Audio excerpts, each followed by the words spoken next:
Sustainability. It's on everybody's lips. We invest in green energy, we use energy-saving light bulbs, and cycle to work instead of using the car. Concerns for biodiversity and the limitations of the planet are necessary if we want to leave the next generation a viable world.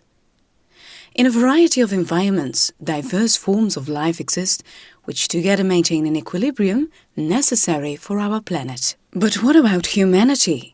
That too needs diversity in order to survive, and a balance between the essential functions: productive work, care for the successive generations, social work, and personal well-being and development. How do we deal with this social sustainability? Is there enough concern for the sustainability of our human world, taking into account the diversity of roles and needs of the next generation? Let us take, for example, Miriam. She's 38 years old, married, and has 2 young children. She has an interesting job at a bank with nice colleagues and grateful clients. She earns a pretty good income. With her husband David, she has bought a beautiful house, and they both work full-time in order to make the monthly payments.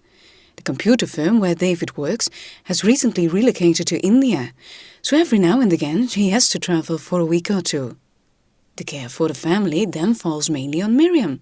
In between, Miriam also tries to visit her mother, who lives in a home for elderly people. Luckily, 2 days a week, she has a household helper, Lena. But still, every now and again she needs to escape from the pressure, and then she practices yoga while a babysitter looks after the children. Sometimes her busy agenda weighs on her, but she has the possibilities to keep things in balance. A good job, social contacts, help with the household work, and there is also space for personal growth. Lena is also 38 years old, married, and has 2 children and a full-time job as household help. Her work pays little and she has to work at irregular hours. Often she leaves before school hours. Since her husband Salim works full-time in shifts, the both-to-work-family combination is difficult, and this is frustrating. As a cleaner, Lena mostly works alone. There are no colleagues and she rarely sees her customers. As a result, she gets little appreciation for her work. In between, she does the shopping for her mother, who is elderly and unwell. They cannot afford a cleaning lady themselves, so Lena hardly has any time left for relaxation or recreation. So, should Lena just work harder so she can pay someone to help her with the household work and look after her mother? But that does not solve the problem. Look, if David's job does not leave time for taking care of the family, Miriam has to step in. She in turn can pass it on to Lena. But if Lena gets overburdened, whom can she call upon? And what happens with the needs of that person? This system cannot go on forever. In our society, care work is not highly valued. The care David and Miriam give to their children or old mother does not even count as work. For them, work has to do with money transactions and computers. Only if Lena helps them and receives a wage is care considered as work. However, people who work in the sector of care work, as a matter of fact, generally earn far less than those who take care of money or computers. This is despite care work being essential for the socio-economic fiber of society. So, it is not because of its content or the social value that something is recognized as work, but only because of the fact that it involves money. What, we may ask? Isn't there something strange about that? Let us look at this from a different perspective. There is the government, all kinds of organizations and companies where people work. And there are the citizens who have to be able to take up different roles.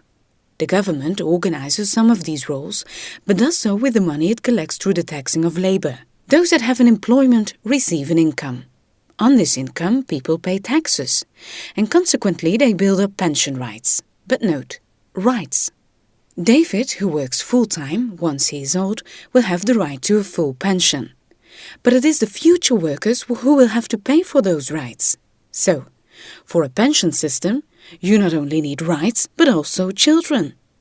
To live comfortably in our old age, we don't only need money, but also young people who learn to work and shoulder the care for their parents. But why does someone who takes care of children and therefore offers an essential contribution to the pension system not build up pension rights for themselves? Only if you educate children as a paid job is this given recognition. But then again, not too much. Less, for example, than whoever works in a bank or a computer firm. So, work is identified with earning money. But that does not allow everyone who works to keep the balance in his or her life.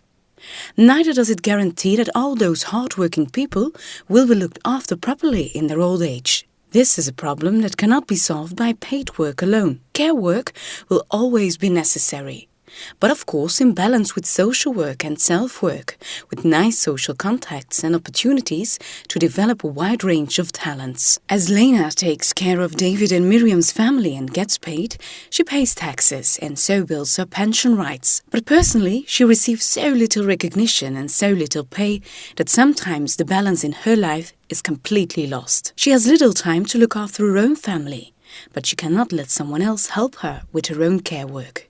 By the way, she cannot afford to buy a computer either. Do we help Lena to restore her balance by pushing her to work even harder and making more money so she could afford assisted help and the computer? But where does this cascade end? Wouldn't it be better to organize and distribute different types of work in such a way that everyone has access to all types of work and can keep the balance? Shouldn't we look for a valorization of work that allows the diversity of tasks to be distributed more justly?